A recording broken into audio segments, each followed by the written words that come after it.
안녕하십니까. 시작하면 되겠습니까? 예, 반갑습니다. 이게 이것도 되는군요. 예, 저 방금 전에 소개받은 삼성전자의 삼성 리서치의 차세대 통신연구센터장으로 있는 최성현입니다. 오늘 6G 기술 및 산업 육성을 위한 정책 포럼에 저희 6G 개발 동향, 저희 회사의 사례를 중심으로 좀 발표를 드리게 돼서 무척 기쁘게 생각합니다. 저희가 세계의 이제 6G의 글로벌 리더가 되기 위해서 이미 한 3년 전부터 R&D를 시작을 했고요. 저희는 이제 목표는 당연히 글로벌 리더가 되는 게 목적이지만 오늘 이제 제가 여기에 온 것은 한국의 대표 기업으로서 6G를 열심히 준비하고 있는 국내 기업 삼성이라는 입장에서 제가 오늘 더군다나 이게 오늘 정책 포럼이고 우리나라의 정책 포럼이기 때문에 그런 관점에서 오늘 좀 이렇게 말씀도 드리고자 하는 그러한 시간을 가지려고 합니다. 제가 아까 저희가 3년 전 가까이 전부터 6G R&D 개발을 시작했다고 말씀드렸는데 정확하게 말씀드리면은 2019년 5월에 저희 센터가 이제 신설이 돼서 그때부터 6G R&D를 시작했다고 보시면 되고요. 사실 기억을 해보시면 그로부터 한 달 전인 2019년 4월에 우리나라에서 세계 최초로 5G가 상용화가 됐습니다. 그 당시에 삼성의 모뎀, 삼성의 휴대폰, 그 다음에 삼성의 기지국 장비 등이 활용이 돼서 세계 최초로 5G 상용화가 됐었고요. 그로부터 이제 한 3년 가까이 지난 시점에서 5G가 글로벌리 굉장히 이제는 많이 확산이 돼서 지금 여기에 데이터를 보시면은 세계의 한 78개국에서 200개의 사업자들이 5G를 지금 상용화를 이미 한 상황이고요. 그 다음에 가입자 숫자를 보면은 5억 2천만 명. 그 다음에 올 그 해 기준으로 보면은 서브스크라이버가 한 10억까지도 이렇게 되지 않을까 이렇게 기대를 하고 있고요. 그런 거를 보면은 4G 때 대비해서 첫 상용화가 되고 한 3년 시점을 봤을 때 훨씬 더 빠르게 지금 5G가 상용화가 되고 있다. 이제 그러한 것들을 생각을 해볼 수가 있습니다. 그래서 이 5G가 굉장히 우리나라에서 이렇게 상용화가 됐고 지금 3년이 지난 시점에서 굉장히 상용화가 글로벌리 굉장히 많이 되고 있는데 지금 오늘 우리가 6G 기술을 위한 정책 포럼을 하는 것처럼 글로벌리는 또 이미 6G라는 기술을 준비하기 시작을 했고 정책에도 또 반영을 하고 있고 많은 회사들이 이미 6G를 얘기를 하고 있습니다. 그게 이제 한편으로는 지금은 이제는 5G 상용화로부터 벌써 3년이 지났지만 여러분들 여기에 이제 오랫동안 이쪽 분야에서 이렇게 연구하신 교수님들도 계시고 아마 오늘 방송을 보시는 분들 중에서도 그런 분들이 계실 텐데 우리가 4G가 상용화가 된 시점에서 감히 5G라는 얘기를 잘 못했었거든요.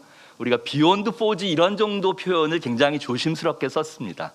근데 반면에 5G가 상용화가 된 시점에 이미 많은 사람들이 6G 얘기를 시작을 했습니다.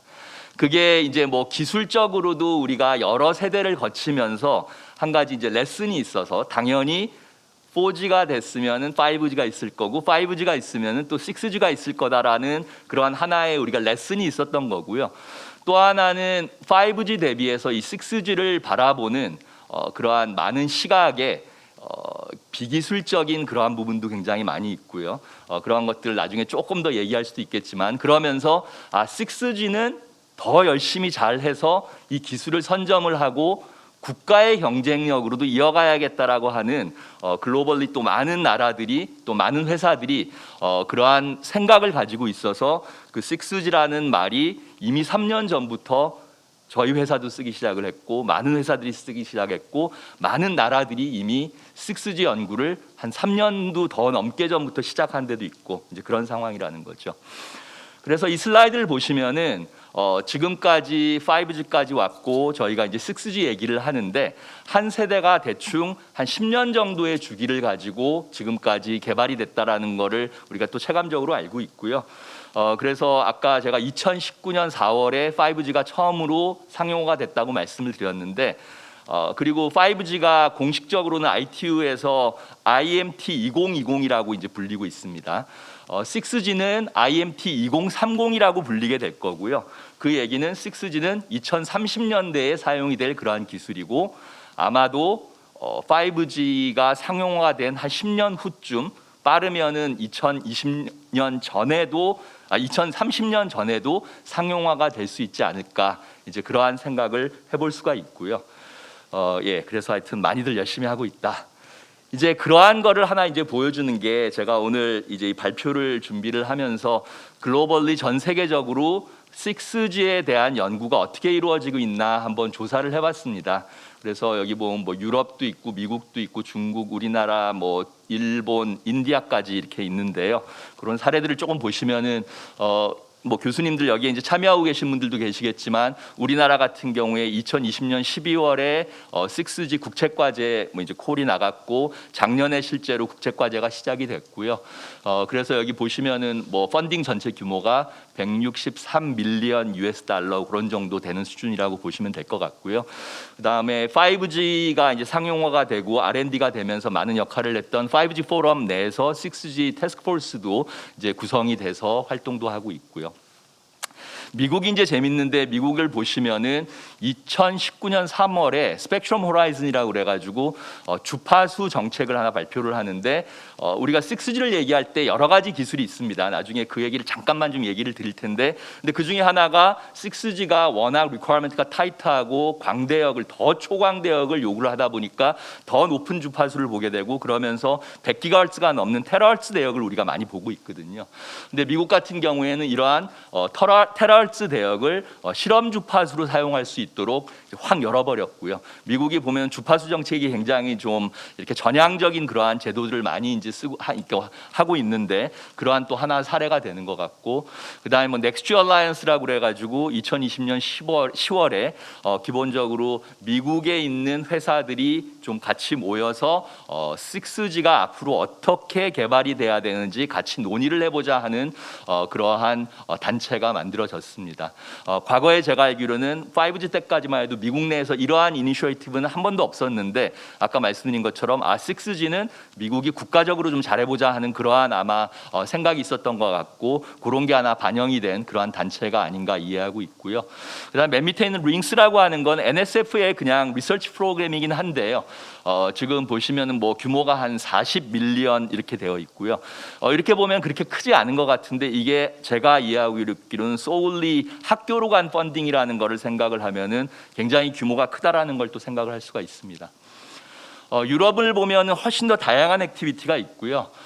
유럽에는 뭐 2018년 5월에 5G가 이제 상용화가 되기 전인 이미 2018년에 뭐 6G 플래그십이라고 그래가지고 핀란드에서 큰 과제가 이제 만들어져서 지금도 열심히 활동을 하고 있고요. 그 다음에 뭐 EU의 과제로서 헥사엑스라는 과제가 또 있었고, 그 다음에 또 조금 더 최근에 작년 기준인데 독일에서 뭐 6G 리서치 허브스라고 그래가지고 이것도 한 700밀리언 정도 규모로 이렇게 과제가 진행이 되고 있고요. 그 다음에 원래 이제 유럽은 국가별 과제보다는 EU 전체 펀딩이 이제 유명하고 그래서 옛날에 5G 때 기준으로 따지면 뭐 호라이즌 2020, 뭐 5G PPP 이러한 과제들이 있었는데 이제 6G로 가면서 호라이즌 유럽의 스마트 네트워크스 앤 서비스 조인트 언더테이킹이라고 해서 SJU라고 이제 제가 부르겠는데요. 이러한 큰 6G 과제가 지금 콜이 나와서 많은 뭐 단체들, 학교들, 회사들이 지금 과제 제안서를 준비하고 있는 그런 상황이고요. 그 다음에 과거에 이 5G PPP 시절에 그 인더스트리를 대변하는 단체로서 5G IA라고 하는 그러한 협회가 있었는데 최근에 6G IA라는 이름으로 바꿔서 지금 아까 저기 SNSJ의 조인트 언더테이킹이라는 게 결국 퍼블릭과 프라이빗이 같이 한다라는 그런 차원이고요. 그래서 퍼블릭은 당연히 EU 정부가 되는 거고 프라이빗은 그걸 대변하는 회사들의 단체가 6G IA라는 게 지금 만들어져 가지고 이렇게 R&D를 추진을 하고 있다 이렇게 보시면 될 것 같습니다. 중국 같은 경우에 아까도 뭐 회장님께서도 말씀하셨지만 그 중국이 5G를 준비하면서 굉장히 열심히 노력을 했고 지금 뭐 5G를 리드하고 있는 이제 그러한 상황인데 6G도 굉장히 열심히 하고 있고요. 그래서 저 뭐 중국의 과기부라고 해야 되나요? Ministry of Science and Technology에서 지금 2018년부터 해가지고 매년 굉장히 큰 규모로 펀딩을 지금 해오고 있고 또 기본적으로 IMT 2030 프로모션 그룹이라는 걸 또 만들어가지고 6G 전반적인 거를 좀 리드하고 있는 걸로 알고 있습니다. 일본 같은 경우에는 IOWN이라고 하는 단체가 있는데요. Innovative Optical and Wireless Network Forum이고 현재로서는 주로 좀 광 관련된 걸 위주로 하고 있긴 한데 그 안에서는 6G 항으로 해서 와이어리스까지 같이 보겠다라고 해서 하는 그러한 포럼 단체가 하나 있고요. 그다음에 뭐 정부 주도로 해서 Beyond 5G, B5G 컨소시엄이라는 걸 만들어 가지고 여기서도 굉장히 규모가 크게 지금 또 R&D를 이렇게 펀딩을 하는 걸로 알고 있습니다. 뭐 인도 같은 경우에는 다소 지금 5G 라이센스도 좀 늦어지고는 있지만 하여튼 6G를 또 열심히 해보겠다라고 그래서 테크놀로지 이노베이션 그룹 온 6G라고 하는 그런 뭐 태스크포스 여러 개 만들어 가지고 정부 주도로 하고 있는 그러한 액티비티도 있고요. 예, 그래서 이제 기본적으로 6G라는 게 전 세계적으로 많은 나라들이 6G의 주도권을 가지고 나가 보려고 하는 많은 노력들이 있다. 그리고 우리나라도 사실 열심히 하고 있지만 저는 개인적으로는 좀 더 열심히 하면 좋지 않을까, 정부에서도 좀 더 많은 펀딩을 좀 해주시면 좋지 않을까 하는 이제 그러한 바람에서 이러한 한번 자료를 정리해봤습니다. 말씀드린 것처럼 저희 지금 한 3년 가까이 지금 6G 연구 개발 열심히 하고 있고요. 재작년에 거의 한 2년이 가까이 돼가는데 당시에 저희의 6G 비전을 담아서 그 백서를 발간을 했었습니다. 당시에 저희가 캐치프레이즈로 이제 한 게 The Next Hyper Connected Experience for All 이래가지고 6G 시대에는 모든 사람들에게 그런 초연결 차세대 새로운 차원의 새로운 초연결 경험을 제공하겠다. 그러한 비전을 담아서 백서를 발간을 했었고요. 오늘 여기 뒷부분에 조금은 저희 백서에 담긴 내용 기준으로 6G 세상은 어떤 세상이 될 거냐 그런 부분을 잠깐 좀 터치를 하도록 하겠습니다. 6G가 이제 2030년대에 사용이 될 기술이라고 말씀드렸는데 그러면 6G가 사용이 될 2030년대로 가면서 어떠한 메가 트렌드가 있는가 이제 그런 걸 좀 생각을 해봤고요. 첫 번째는 우리가 당연히 통신의 사용자는 사람이겠지만 기계들도 만만치 않을 거다.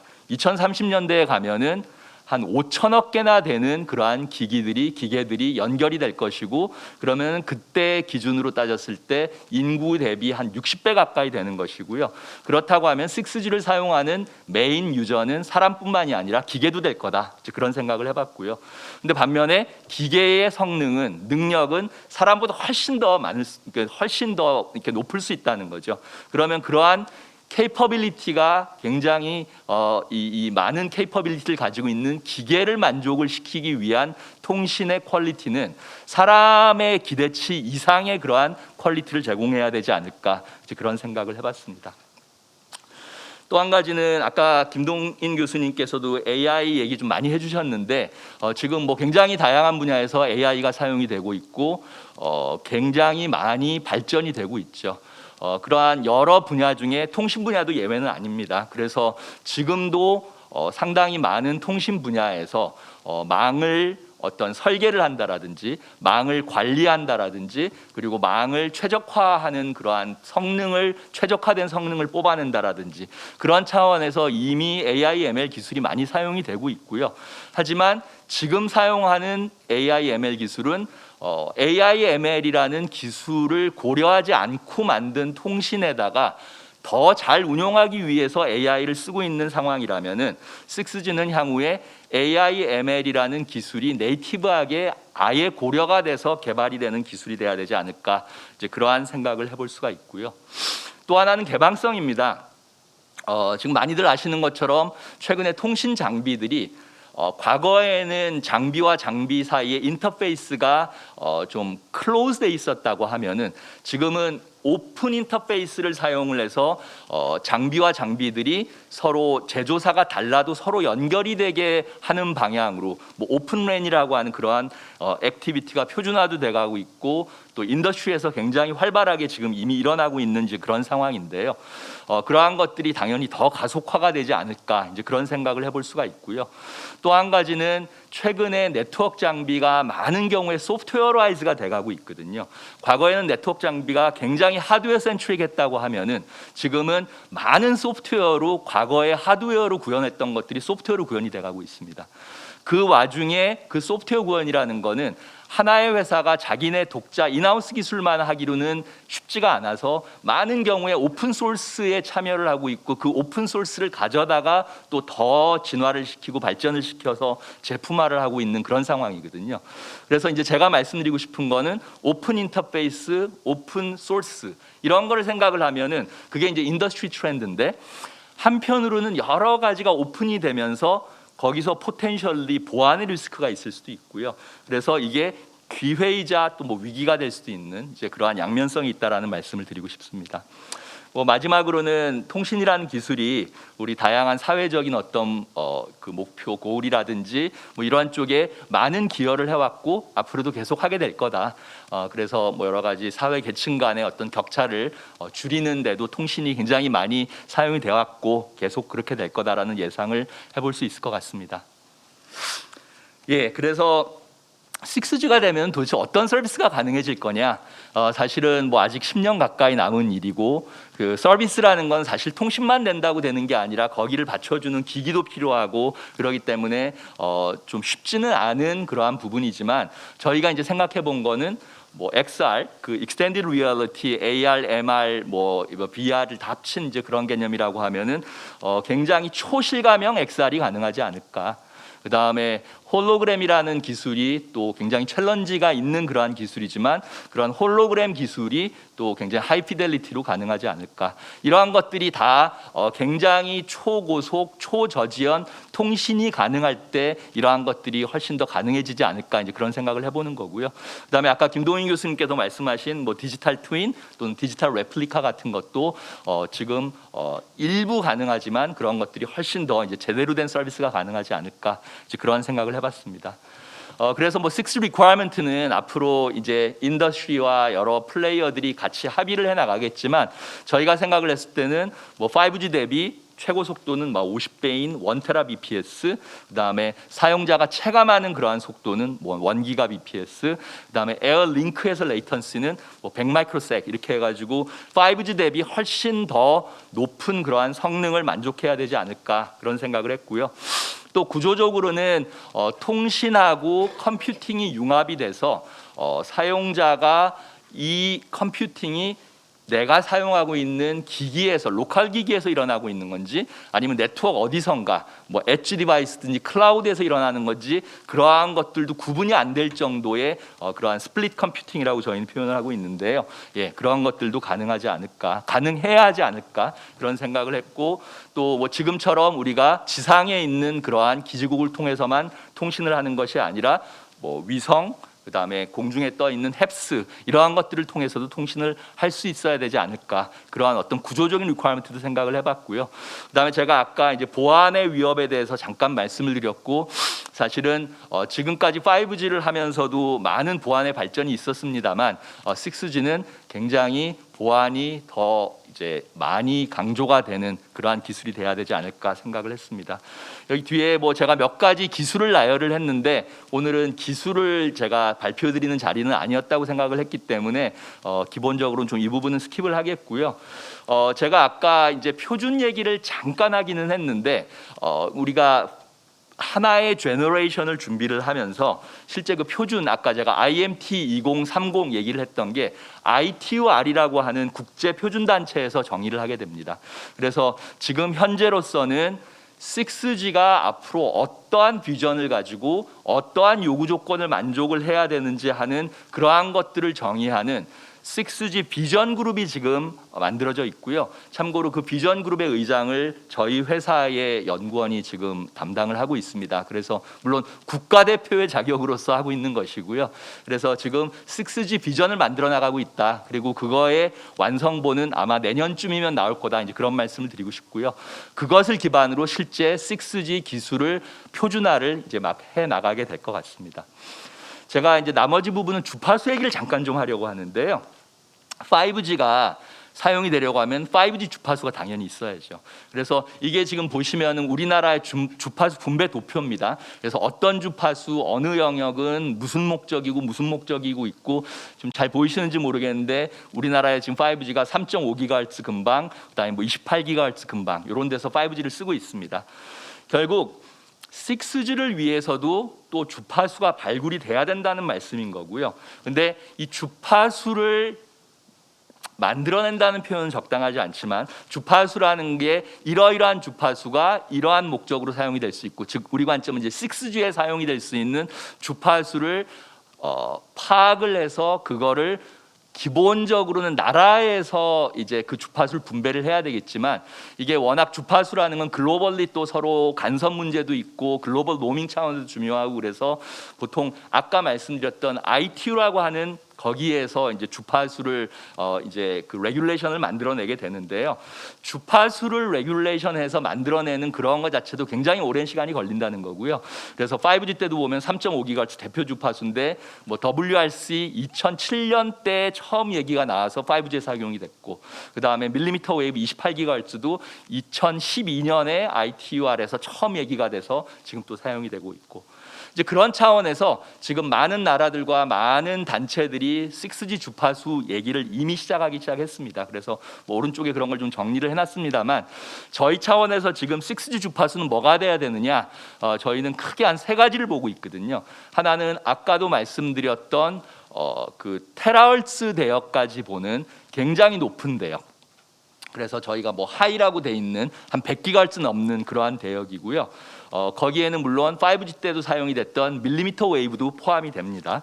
그리고 미드밴드라고 돼 있는 건 아까 지금 현재로서는 3.5GHz가 가장 대표적인 5G 주파수인데 저희가 봤을 때는 한 7GHz부터 한 24GHz, 저희는 upper 미드밴드라고 부르는데요.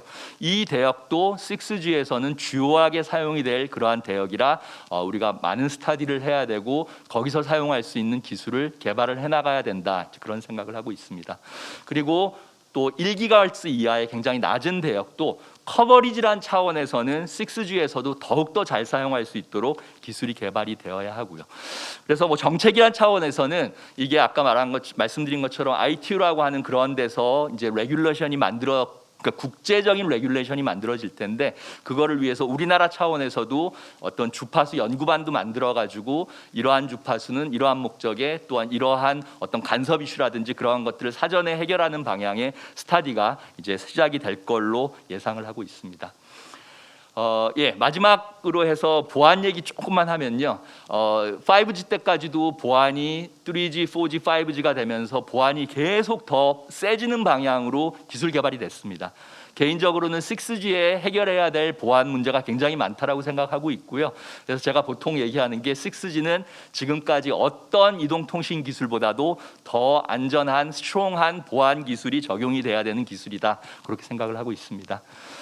6G 타임라인은 뭐 나중에 필요하면 패널 때 한번 얘기해 보기로 하고요. 기본적으로는 ITUR에서 이러한 어떠한 로드맵이나 그런 비전을 만들어 나가고, 여러분들 많이 아시는 것처럼 실제 스펙은 3GPP라고 하는 단지에서 많이 작업을 했고 6G 때도 그렇게 될 것으로 기대하고 있습니다. 기본적으로는 IMT 2030이기 때문에 2030년에 6G라고 하는 기술이 도장이 찍어지는 그러한 절차가 있을 거고요. 그 전에 3GPP라고 하는 단체에서 거의 한 4, 5년에 걸쳐서 무지하게 열심히 그 표준 작업을 하게 될 것 같다, 이제 그런 말씀을 드리고 싶습니다. 제 결론으로 좀 말씀을 드리자면은 말씀드린 것처럼 주파수 지금부터 열심히 노력을 해야 되고요. 기술 개발 물론입니다. 그리고 보안이라는 게 굉장히 중요한 것 같다라는 말씀을 드리고요. 제가 우리나라 정책이란 차원에서 아까도 말씀드렸지만 우리나라 정부에서 좀 더 많은 펀딩을 해주셔서 우리나라의 6G 개발이 좀 원활하게 될 수 있도록 좀 지원도 해주시고, 특히 학교에서 요새 좀 많은 좀 인재들이 나왔으면 하는 그런 바람을 가지고 있습니다. 뭐 들어보신 분들 계시겠지만 저희 회사에서 뭐 일부 대학들하고 해서 통신 인재들을 만드는 그런 프로그램도 이제 만들고 그랬는데 그게 뭐 일개 회사에서 할 수 있는 일을 훨씬 넘어가는 부분이기 때문에 국가적으로 좀 학생들 인재들 많이 좀 양성될 수 있게 좀 해주셨으면 하는 바람을 좀 가지고 있고요. 예, 나중에 혹시 패널을 통해서 좀 더 관련된 얘기를 할 수 있지 않을까 싶습니다. 네, 감사합니다. 네, 최성현 부사장님 수고 많으셨습니다. 포럼 토론을 위한 훌륭한 주제 발표에 감사드립니다.